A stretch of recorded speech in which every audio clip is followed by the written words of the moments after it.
Welcome everyone to Silver League's UCL Season 1 Week 2 match. This is Raru of the Silver League, or Israel Sun as you know me by my channel. So this time it's the Week 2 this match, as I have already said, against S1W2. Mew, Salamence, Mandibuzz, Blastoise, Miltank and Hawlucha, which for all details you can go to the team building video. Then there's S1mpa with Cradilly, Heatran, Gastrodon, Nidoking, Gliscor, and Slowbro. Slowbro is his mega, as I stated in the video. Here's the thing. He didn't bring Chansey, which was really surprising for me, because it really could wall anything on my team.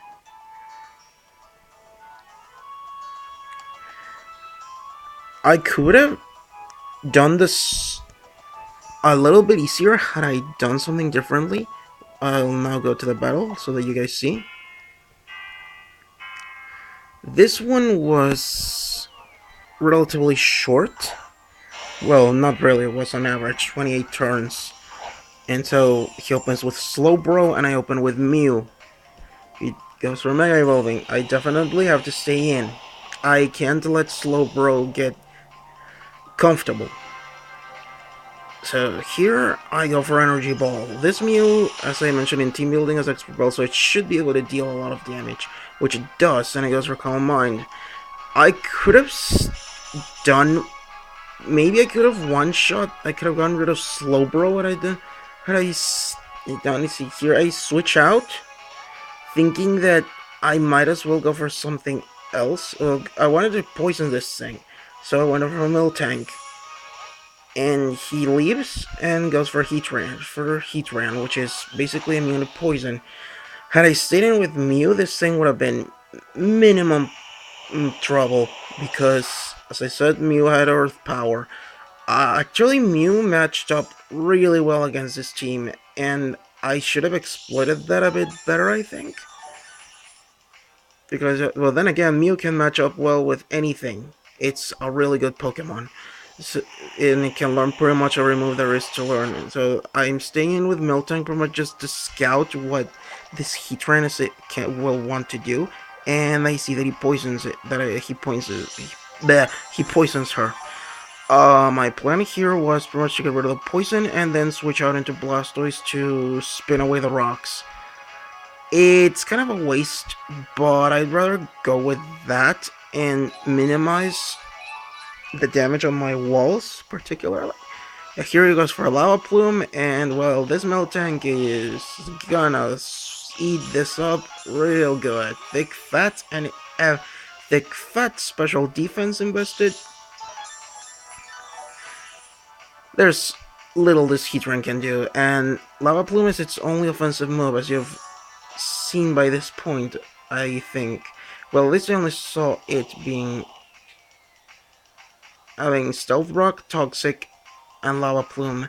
Though he goes for Toxic again. I guess he wanted to poison Miltank, or yeah, he likely wanted to poison Miltank. So here, I just go for Rapid Spin, expecting him to leave,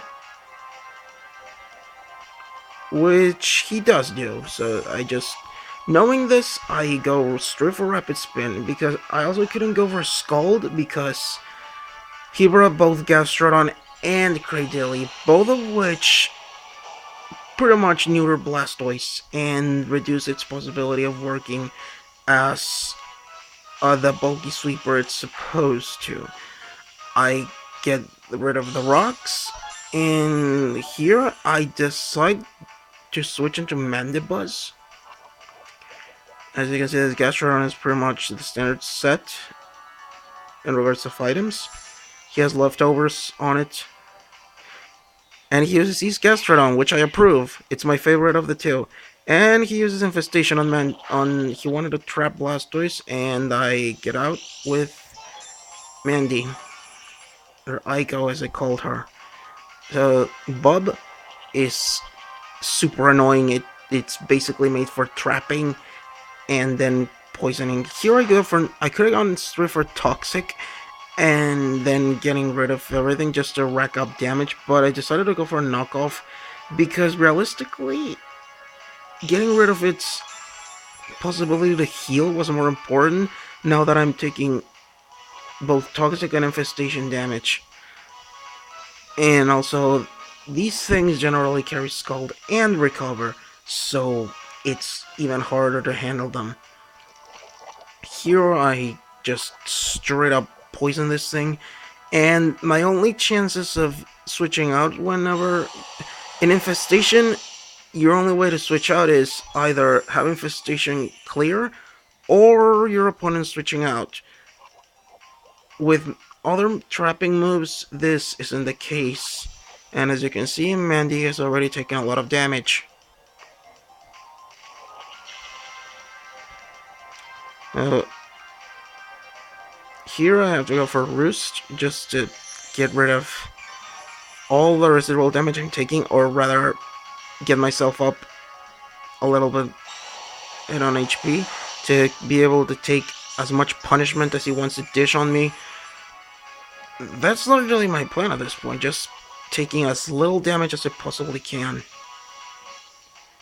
Or rather holding on to residual damage as much as I can. Bob is hanging on because the only thing I have to hurt it pretty much is knock off, which won't do as much anymore, and well, there's and it also gets recovered, so there's that. I don't know if this thing has recovered though. Pretty much at this point, I'm waiting for Infestation to clear. It's already been like 4 turns at this point, so it eventually has to, or he has to switch out at some point. Here, Infestation clears and I'm out. I have to get the hell out. And I do so by going to Miltank. She is now named Millie, by the way. I forgot to name her prior. And he switches out himself into his Nidoking. And yeah, I can't stay in. And at the same time, I was actually thinking a lot about a huge Sludge Wave, which really hurt. While I went for Heal Bell to get rid of Toxic Poison. I can't do much with this thing with Miltank, and I didn't want to lose her because she's still a cleric and she can get rid of status, and so I can use her to take a few hits, and so long as Heatran is alive, she still has some form of value. Here I decided to sacrifice Mandibuzz to get a free switch into Howlucha.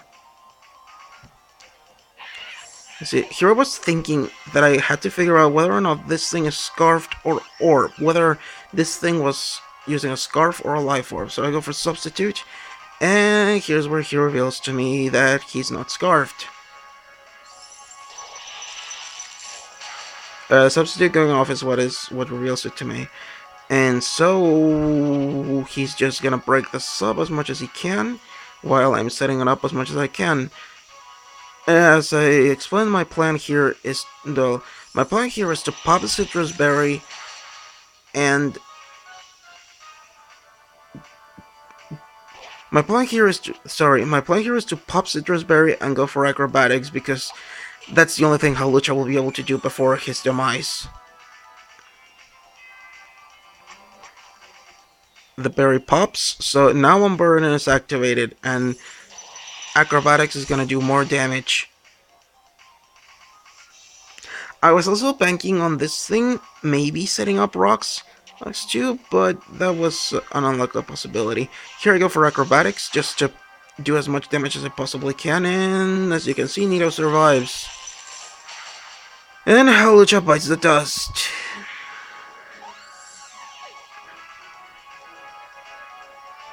Now I send in Bahamut. Salamence. And he just gets rid of Nido. And guess what, guys? If you didn't see team building, there you go, Moxie. This thing is now +1.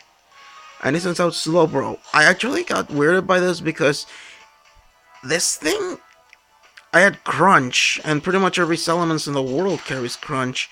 So it was really odd for me, and it doesn't get rid of Slow Bro. I don't know if it was a low roll or something, or this thing is just that bulky, but he survives and manages to get up all the way. So I set up and go for +2. And he reveals Sleep Talk. But he's revealed 3 moves at this point. Here I figure that either Scald, Side Shock, or Ice Beam is his one offensive move. And if he has Ice Beam, Salamence is screwed. I have Lumberry in this thing, so I have no concerns with getting burned at least once, and this is slightly above a half. I don't know if it was a roll or not, but I have to go for it. He has to rest or he has to attack regardless. And by the damage the Scald does right here, he can't go for Scald. He has to switch or rest should he survive. But this thing is able to get rid of Mega Slowbro. Also, Mega Slowbro can't be critted. Its ability Shell Armor prevents that. And now Bahamut is +3. Incoming Heatran. He thought he could stop me with this? Nope, Earthquake.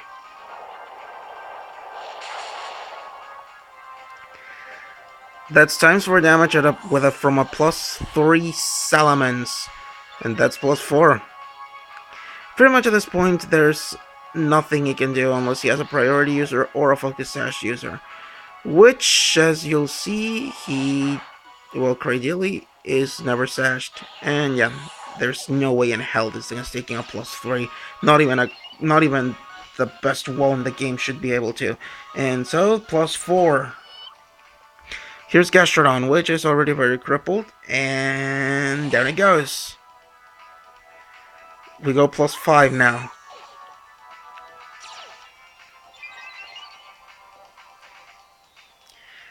Last but not least, it's Gliscor. And yeah, not even this thing is able to take 1. And that's the game, guys. Thank you for watching. And see you for the next week against Waffle Flames. Hopefully the match takes place. I haven't seen or heard from him in quite a while. Regardless, this is his Raru or his Wilsonas, whichever you prefer. Saying, see you guys next time.